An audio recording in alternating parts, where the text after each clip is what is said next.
Okay. So this is another post I saw, and this says McNeil 4, but I think his name's Reed. I think his name's Reed on Nostr. That's where I found this one today. And it just made me think of something I've been thinking about quite a bit. So this is a post from, again, Reed on Nostr. So sometimes I walk through the city and think of all of this divided by 21 million. And the reason why I wanted to highlight this today is because I've been thinking about the same kind of thing. It's very easy to get lost in the price, the fiat price of Bitcoin. And you might feel like, you bought some Bitcoin, you've been buying Bitcoin for the last couple months or couple years, and it hasn't really done that much, right? In terms of the price. I mean, we're up 150% in the last year, but I guess that's not good enough for a lot of people. But if you really zoom out, like I'm talking like really, really zoom out, excuse me. Like we've been watching Ozark, and they do their aerial shots of like over is it the Mississippi River? No, Missouri River, I think.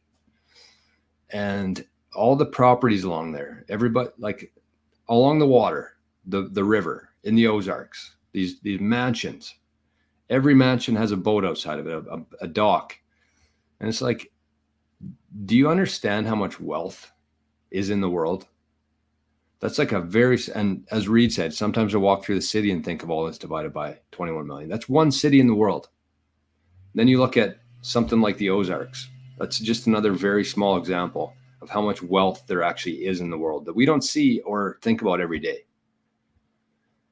But all of that is going to be repriced in Bitcoin, and there's only 21 million Bitcoin.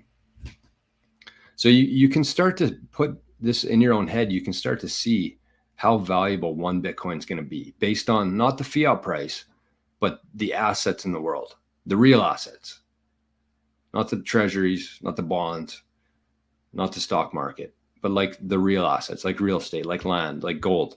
That's what's going to be repriced in Bitcoin. Everything else is going to like nosedive to zero. But like, think about how valuable and scarce one Bitcoin is going to be at the end of this thing. Truly, truly mind blowing. And it's very hard for the mind to even comprehend that.